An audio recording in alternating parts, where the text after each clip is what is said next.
2025 regular session of the Board of Education. This is Joe Cilio, President of the Board of Education speaking. Thank you for attending in person or through Zoom. Before we begin this meeting tonight, I would ask for a moment of silence for Miss Laura Hastings, who passed away over the weekend. Ms. Hastings was a trustee on the Board of Education for almost a decade here in Garden City. Ms. Hastings was a valued member of the board, and we send our heartfelt condolences to her family and friends.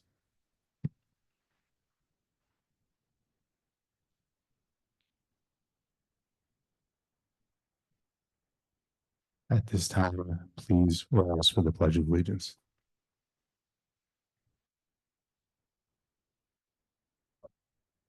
Space to nation under God, is all with liberty and justice for all. Due notice of this meeting has been provided to the public, and each member of the Board of Education is required by law. Tina, can you take attendance, please? Present. Present. Present.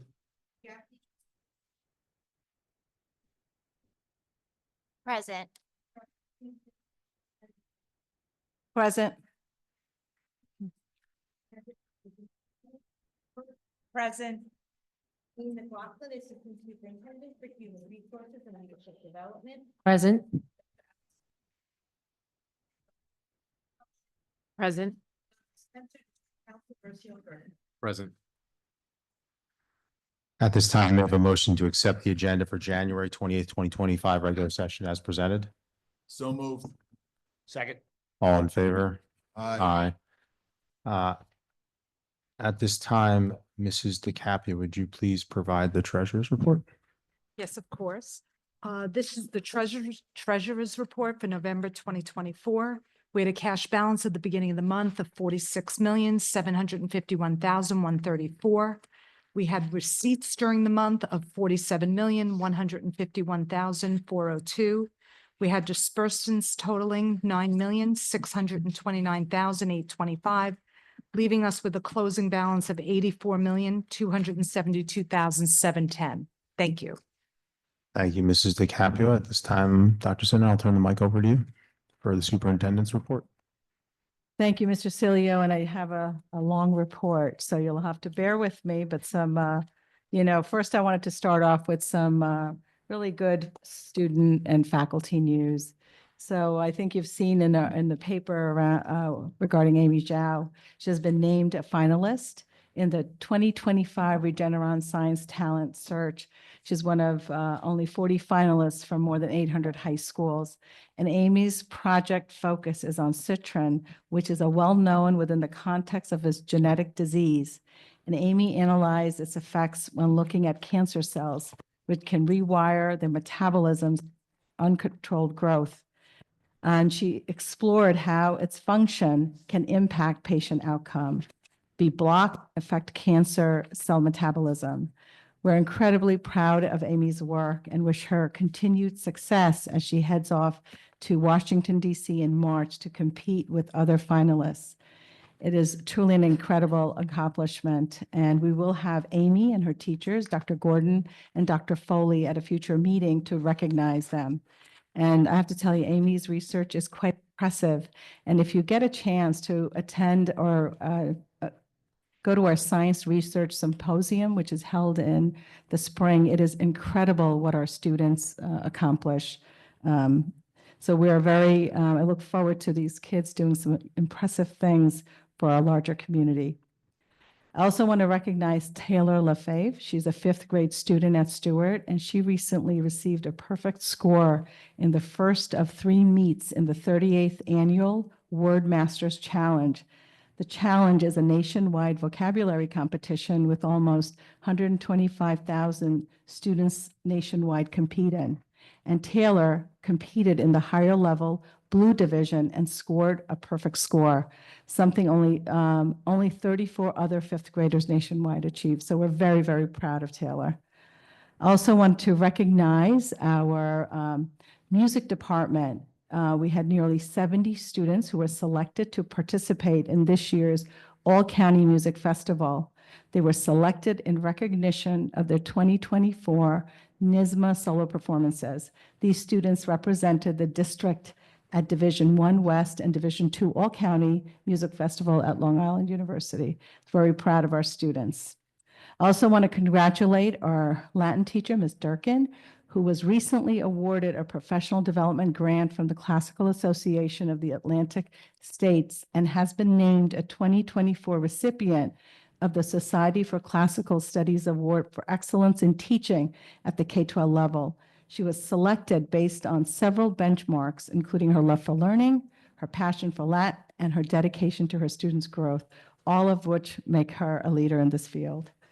And our two Spanish teachers, Ms. Castaneda and Mr. Berg, were among the educators recognized during the Optimum for Hispanic Heritage Essay Contest.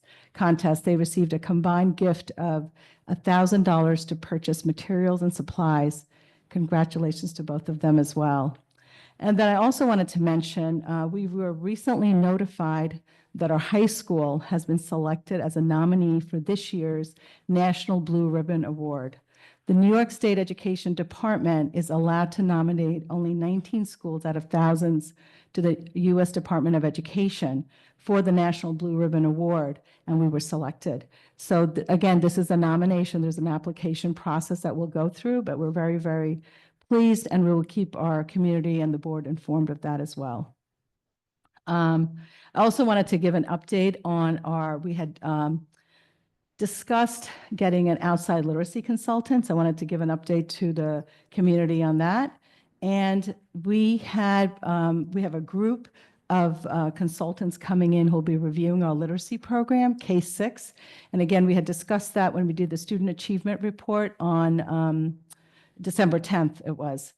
And we have partnered the Capital Area School Development Association, is the CASDA group, CASDA, and the University at Albany School of Education to conduct a comprehensive review of our literacy program.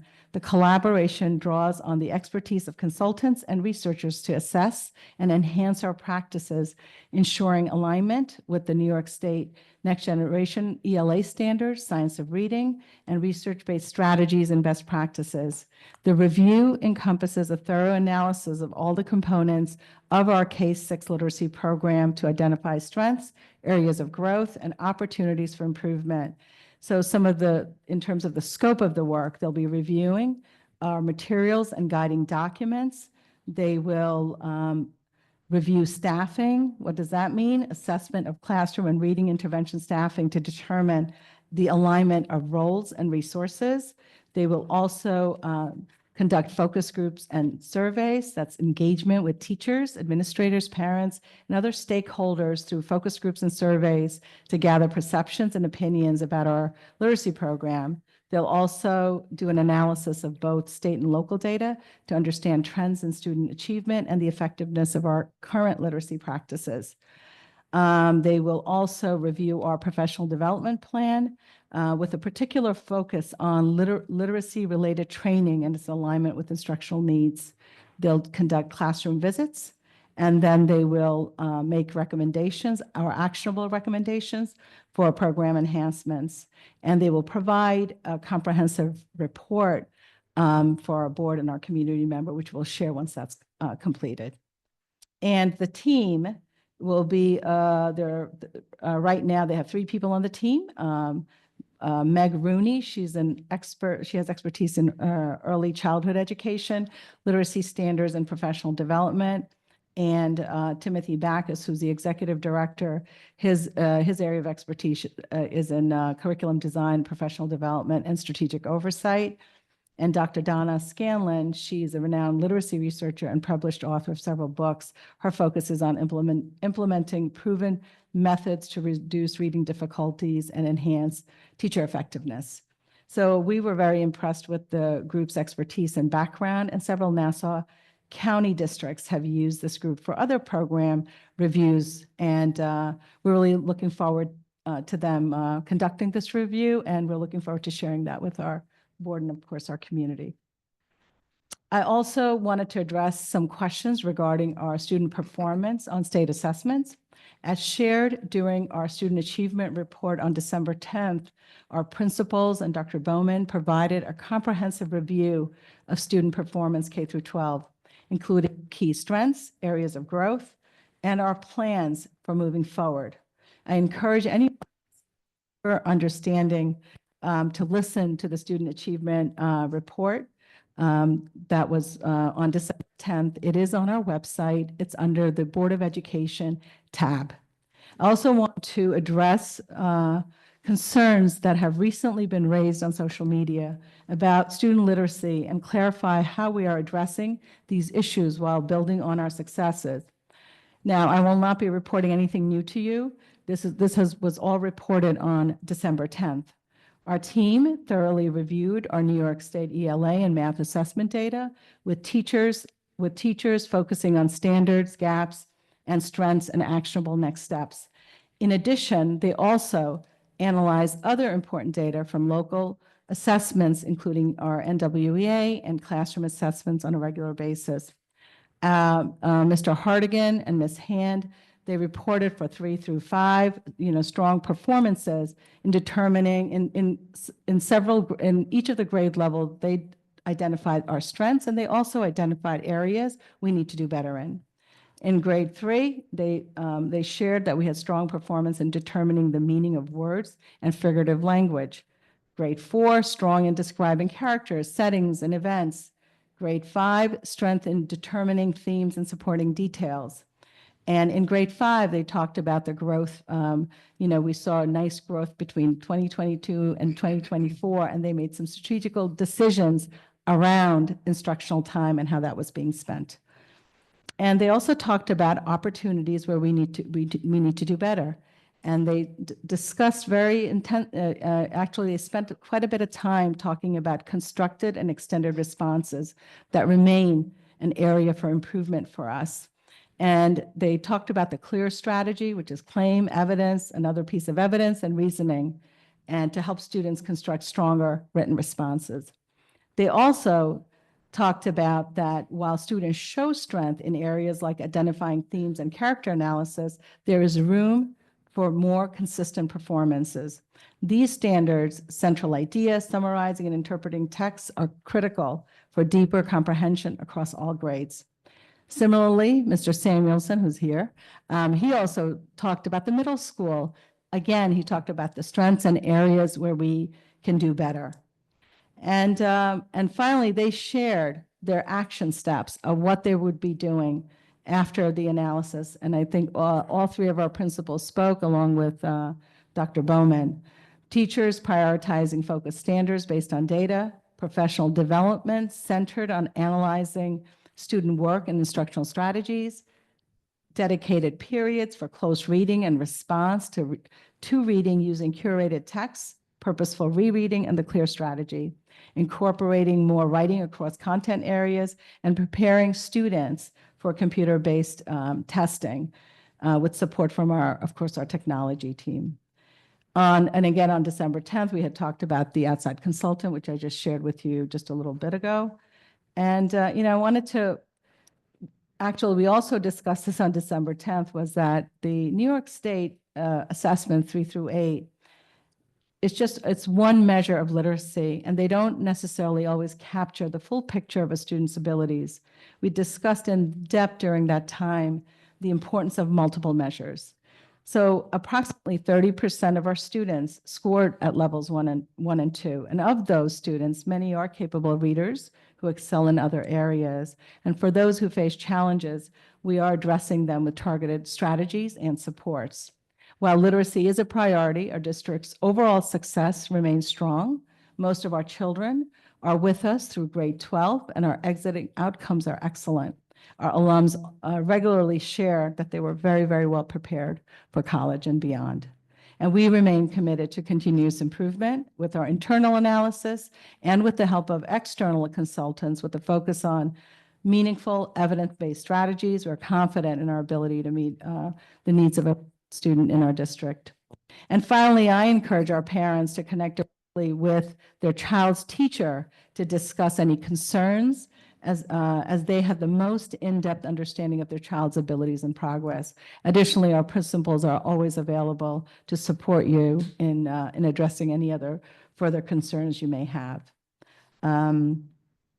That's what I want to share about both the literacy consultant and the literacy. These things have been out on social media, or some folks have brought to my attention. So I wanted to share my thoughts on that. We also had the literacy committee meeting. I think that was 2 weeks ago, the literacy committee meeting, right? So I know Ms. Pappas, you were there, and Dr. Bowman and Ms. Hand co-chair that committee, not co-chair, Ms. Hand and Ms. Kaufman do, but Dr. Bowman is very, very much involved with the literacy committee. So Ms. Pappas, do you want to share anything about the literacy committee? I guess I'll start. Yes, I was able to attend the literacy committee meeting. So thank you, Dr. Bowman, Ms. Kaufman, and Ms. Hand for organizing another committee meeting to familiarize our families with some of the literacy work in our classrooms. It was another well-attended event. There was a large group of parents, which continues to show how committed our district is, our community is to the literacy of our children.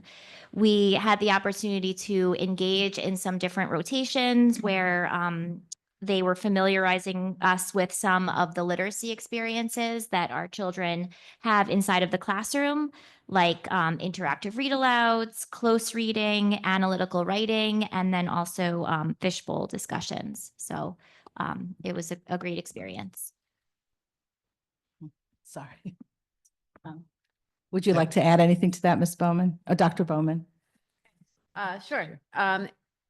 As Ms. Pappas said, we had 4 rotations, which were designed to really showcase not only individual experiences that our children have as they go through the K-12 continuum, but also to weave the thread through so you could see what the growth is. So if you experience an interactive read aloud that is aligned with science standards, and you're also learning literacy skills in the primary grades, how does that build, and what does that look like when you're doing close reading in the elementary years? And then how do you build on that, and how does that inform the writing instruction that happens in the middle school? And the culminating experience was an example from our 11 AP, our advanced placement English language and composition class, where the students are asked to, a few days prior, given a prompt to consider, and in this case, it was against some of the themes that are present in the Scarlet Letter. And the students engage in discourse during the course of the class, where the teacher is really just a sage on the side and is not someone who's in front of everything, where it's much more student run, but is also very clear the through lines that go all the way back to the primary classrooms. At the end of the meeting, everybody came back, and one of the things that I thought was actually wonderful is that we had scheduled for the time to end at, I think we said it was going to end at 5 o'clock. People were there, very engaged in the activities until close to 5:30, very happy to be part of what's going on. And a couple of the comments that I heard from participants in my group were, wow, that's a lot. That's a lot to be learning. And really the people that were there were able to see the through lines. And so I think that it was a very successful meeting. And our next meeting is May 29th. Thank you, Dr. Bowman. Did you have a No, question? I was just going to make a comment because it's something I think the board focused on in choosing the consultant. You obviously had several candidates that you wanted to interview, talk to. I think directive from the board and from you is to find somebody who would, and I use the words with our stamp. We're not looking for somebody to tell us we're doing everything great. We tried to find a consultant who we thought fit the K through 5 literacy person who could really help drive a conclusion that helps us improve the district and not just tells us that what we've done is working really well, because I think we all are reflecting and think there's some improvement that needs to be made. So I think it's understood, but I wanted to say that was part of the selection process. And so we're hoping, what's the timeline again for the report from the consultants? And then the one thing we also asked for is we want the consultants to look at other districts with publicly available data and see if there's things that they're doing that we're not, that is maybe leading to different outcomes. And I'm sure instead of letting online people say it, we'll say it. We're not going to index against everybody we're better than. We'll index against people who are better or scoring better than us to see if there's things that we can learn so that obviously this takes a step forward. I know we're all anxious to do that and you're anxious to do that. So Yeah, we're, there's, they have a team, which is what we like. We want some different perspectives to come and assist with this. So they'll start, I think it's in early February. And they said it's going to take a good 2 months for them to really, complete. The scope of the work is pretty extensive. So I think probably around April or so. And we'll give an update at every single board meeting on what they're doing. that was my next question. One of the things I think we're focusing on is the interdisciplinary connections. I know Trustee Pappas, Trustee Janeco say it all the time. You say it all the time when we're not in front of everybody, but that's one of the things we're focused on. In fact, since you bring that up, just today, I know Dr. Bowman, you met with the coordinators and that was the main focus of your meeting with them. Do you want to just speak briefly about that? Yeah, sure. Actually, we have been working on getting some diagnostic data so that we are able to address some targeted needs of our students. And that has just completed its cycle. And we used Linkit to perform those assessments, and the results that we have are tied to the standards.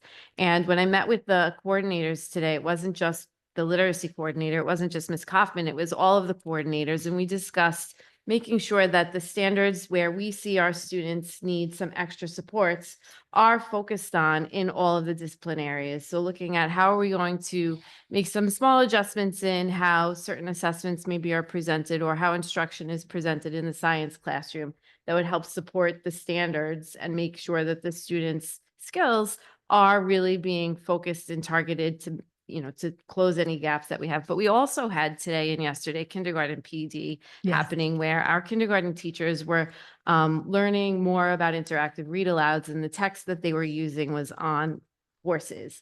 And so when I think about force, first of all, I'm thinking that we're in physics. And I also met the AP Physics teacher today, so I hope he's happy to hear that our kindergartners are learning AP Physics at the ripe old age of 5. But really what was happening was that there was a crossover between the literacy instruction that was happening in the kindergarten classroom with also the science units that are being taught concurrently, which really is very much in alignment with what is best practice. And so that's another thing that was just happening today as well.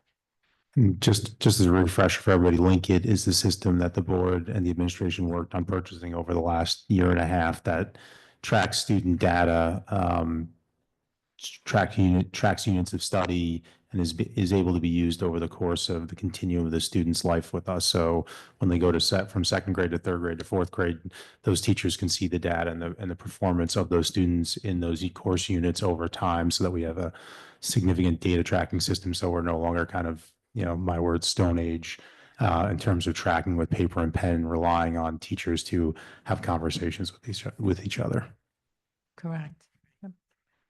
All right, just some other updates. There was also questions regarding our class size in the middle school, and that's something that we had discussed early on this school year. So that's something that we said we made a commitment to the smaller class sizes, particularly for our 7th graders going into 8th grade.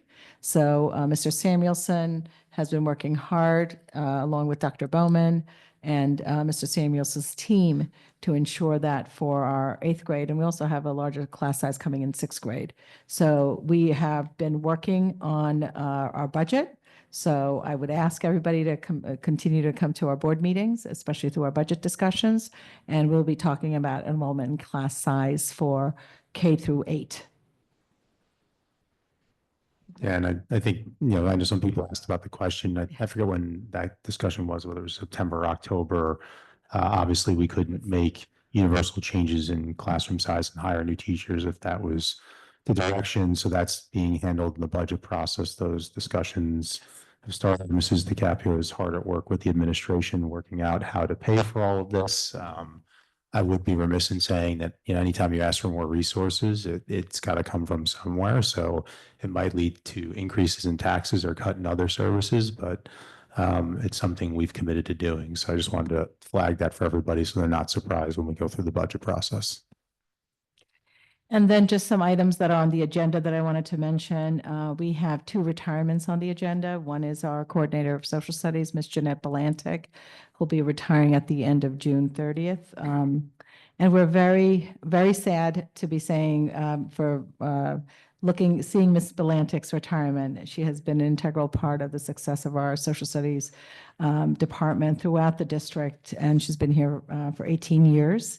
And she has also, believe it or not, in the last couple of years when our coordinators became K-12, the work she has done with our K-5, classrooms and looking at social studies in those classrooms. Particularly, she has brought in a lot of project-based learning and assisted us with that. So we will be celebrating and honoring all of our retirees later on in the school year. But we do want to thank her for her dedication to Garden City Schools.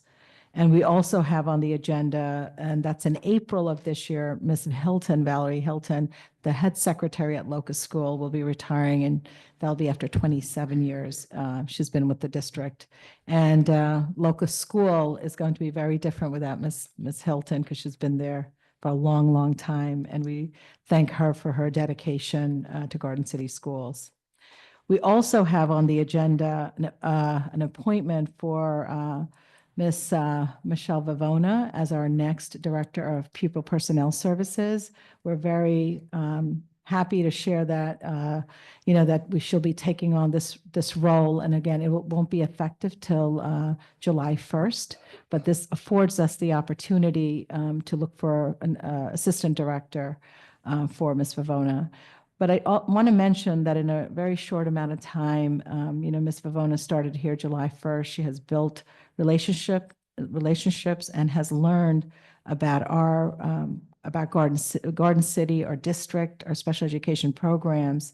And she has strengthened the homeschool partnership. That was something that we wanted, it's a work in progress, but she's already strengthened that partnership to ensure that every student receives the support they need to thrive academically, socially, and emotionally. And we're really pleased to be recommending her for appointment this evening. And Ms. McLaughlin will start the search, once she's appointed for the Assistant Director. And at our next meeting, she'll share a timeline with the board and the community. Other items on the agenda, our continuing education program for spring 2025 is on the agenda. We have 2 donations on the agenda. So we want to thank our PTA for their donation for the purchase of 9 mini drones with remotes for our middle school. I know our children, and Mr. Samuelson is clapping. Teachers are very pleased with this, and I know our kids are going to love this. So we thank our PTA. And we also have a donation from Box Tops for Education for Stratford School to purchase recess supplies. And some important dates, our high school open house for 8th grade. 8th graders is on January 30th at the high school, beginning at 4 p.m. We are also finishing up kindergarten registration this week. So parents who still need to register their children to contact the home school. And next week, we are also looking forward to the Stratford 5th grade musical. That's on Wednesday and Thursday. And we'll be having our first budget discussion on February 25th. So we've moved it to the next meeting. And we'll update our calendar for that as well. And then finally, as a reminder, schools are closed tomorrow in observance of Lunar New Year. And we wish those families celebrating a very happy Lunar New Year filled with health, happiness, and prosperity. Thank you. Thanks, Dr. Sinha. Maybe just one follow-up one on the middle school class sizing, just to put a number around it. It's preliminary, and Mrs. DiCaprio will yell at me at some point for saying this, but middle school in pods, you're talking probably about roughly $500,000 or somewhere thereabouts in terms of teachers that need to be hired for a pod. Is that? Oh, if you're hiring a full team of teachers, yes. But Mr. Samuelson is. You give me a head nod. Okay. Yeah. So we can flush that out, but I Yeah. just want people to just. Yeah. Yeah. Yeah. Don't don't be upset. But I do want to reiterate the plans that have been, that have been developed is that we will have smaller class sizes for sure. And that we made a commitment early on that we would. And so looking at scheduling and looking at assignments, that's our focus. And then one last thing, I know there was some school outages this week. We don't need to belabor it, but some of the boilers in the high school and middle school are both older than most people in this room. They're out of date. They need to be updated. There's been a plan in place to replace at least one of them. Another one is going to be replaced in short order due to some of the challenges that we experienced in the past few weeks. So I know there's some talk about that. It's being budgeted for, but the facilities are old and just need some general maintenance. And I don't think there's much more to say unless people have questions on that. Any other questions or comments from the board? Administration? You know what? Yes, one more item. Is the universal pre-K. We wanted to just give a quick update on that. Dr. Bowman will give an update. Sure. So currently the Google form for families to register for the lottery is open. It opened on Monday at 9 a.m. And by 8:59, we had 5 respondents. So that was great. Currently, we have 166 respondents to the Google form. We have 174 seats across 4 locations. We are increasing the number of locations where we're offering UPK next year. We will be continuing to offer 2 classrooms at Homestead. We'll have 4 classrooms at our Harbor Roslyn site. We will be also opening 2 classrooms at the Mineola site for Harbor, as well as a classroom at Our Precious Angels. Included in the Google form that was sent out is the indication of preferences for where a family would prefer to have their child seated should they be successful in the lottery to get one of the 174 seats. Those preferences are just that, they're preferences, they're not guarantees, because we need to make sure that we follow the lottery rules, which are posted on the UPK website. The Google form will close this Friday, January 31st at 3 p.m. And we will be holding the lottery the following Friday on February 7th. We have held 1 day of professional development, January 22nd, where the teachers from both of the currently existing sites came together to learn about the new creative curriculum through teaching strategies that we're implementing. And we just booked a second date, March 12th, for a second full day of professional development for those teachers in anticipation of having full implementation in the fall. Okay, thank you. Thank you. I think Trustee Pappas had the pleasure of doing a walk through the schools this past week, and she would like to give an update or give her overview of what she experienced. Thank you. I was fortunate on Friday to have the opportunity to visit many different classrooms at various grade levels at Stewart, Hemlock, and at Stratford. And I really want to thank the teachers for welcoming me in to observe the great work that's happening. I know even after 20 years as a teacher, it can still be nerve-wracking having people come in and observe you doing your work in the classroom. So I do really appreciate them. I'm going to do my best to capture some of the highlights from my learning walk. I observed in all of my classrooms, both whole class and small group instruction in phonics, literacy, and mathematics. I saw students working on an activity where they were decoding multisyllabic words. I saw sound drills and the start of making words using tile boards. I saw students sharing texts, reading out loud together, talking around a focused objective, writing down their thoughts and ideas using graphic organizers.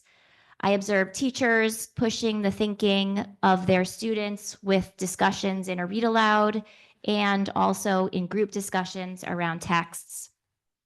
I also observed some whole class and small group instruction in mathematics, where students' learning was supported by manipulatives like base 10 blocks.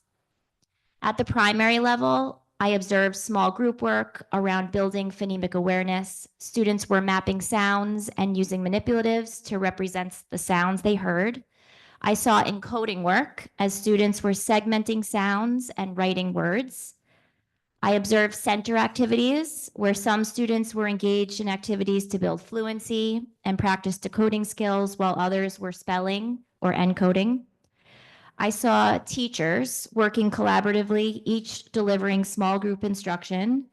I observed some skilled behavior management when a movement break quickly transitioned into small group learning.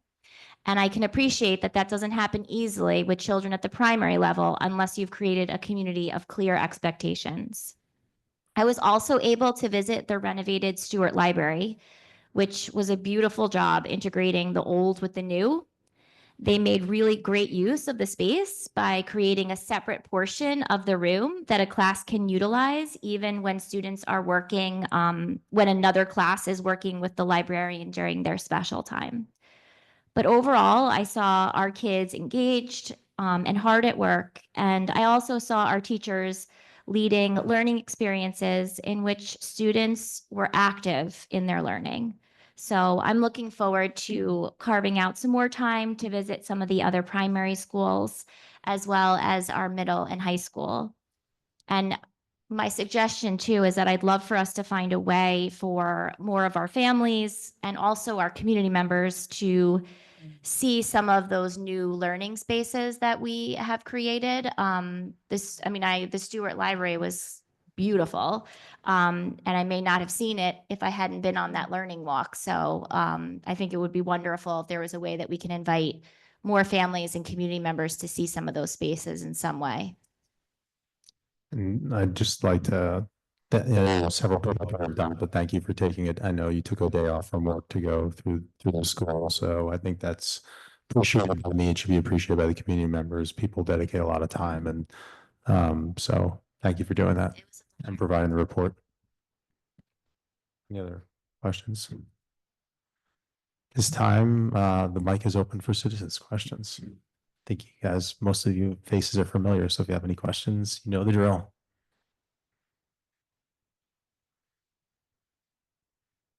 Hi, my name's Sarah Hogan. I live on Kenwood Road and I have a 5th grader and a 7th grader.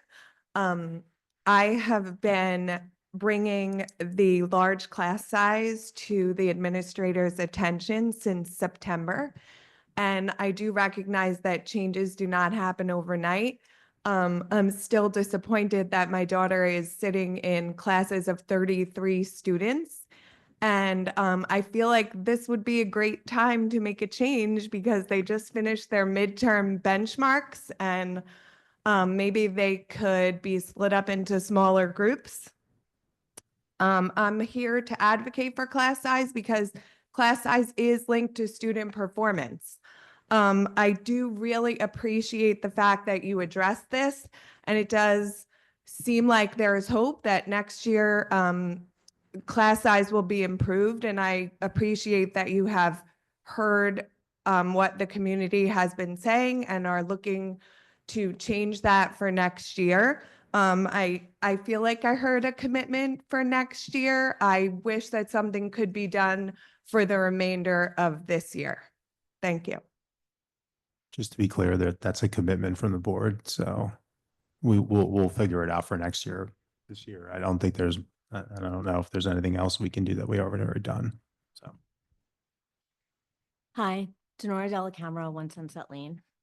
I have a couple of questions about the consultants. I'm very familiar with Dr. Donna Scanlon, and she is not structured literacy trained. She's not credited in it, and she's actually vehemently opposed to it. I have been in Albany with her. I've been on a committee with her, and she is the complete opposite of the science of reading-based instruction. So I'm just confused as to how you went about the selection process, what criteria and qualifications you looked at.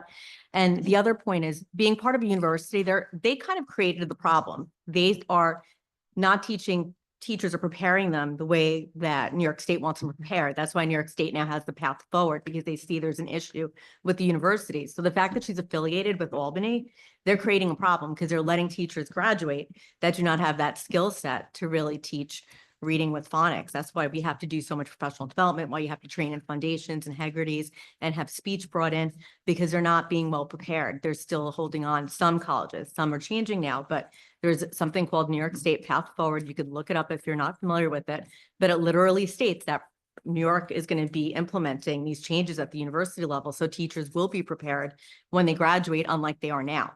So this just seems completely counterintuitive to me. And it seems like we're going to be going in the opposite direction. And yes, Mr. Cilio, like you said, you're not looking to rubber stamp, but you're hiring people that's exactly what they're going to do because that's their inclination. They're not for science of reading. They're not for moving in this direction. They're actually opposed to it.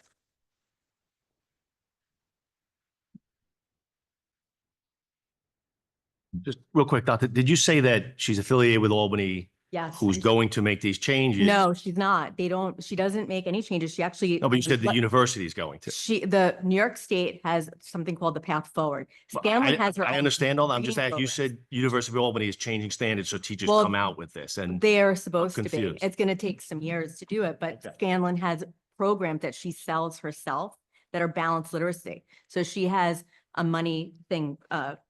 I understand. I behind just us. was confused when you said she's affiliated with She University of was, it is- Albany and they she lives in kind of knocked Albany. University of Albany. Okay. She lives there and she shows up whenever there's any kind of legislation going on or groups or advocacy. So she's for not people. affiliated with it. She's not affiliated with, well, she was with Albany. She does, I think she's retired. She's like an emeritus professor, like she doesn't teach there anymore or anything, but I think she has that, I guess that title just because she was there for a while. But it's not something that is based on science of reading. It's not something that's structured literacy. She's actually opposed to structured literacy and science of reading.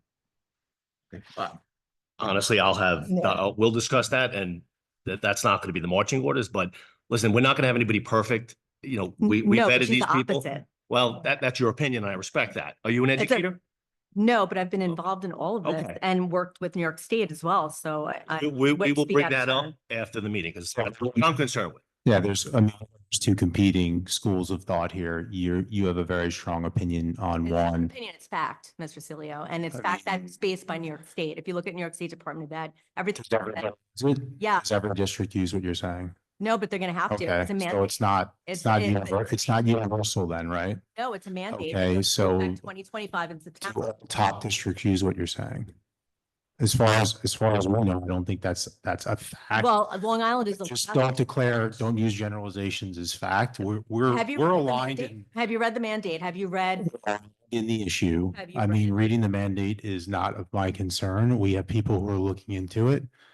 What I'm saying is there's two schools of thought. There's not. There's one school of thought and your opinion. Show me the research that backs your opinion. That's what New York State's So- doing now. so- It's not evidence. So those districts are. Yeah, they are. And they're gonna Okay. have to change. That's what New York State is saying. I mean, New York State says a lot of other things, so Right, they're finally getting this little piece right. So Okay. you should read it. I hope you're right.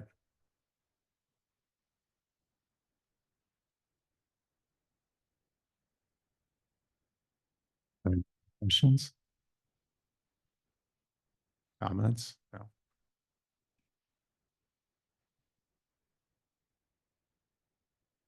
Maria Alberry, 29 Locust Street. I just had a question. I wasn't at the last, like, one or two meetings, so I didn't know where we stood with the lawsuit. And I just wanted an update, that's all.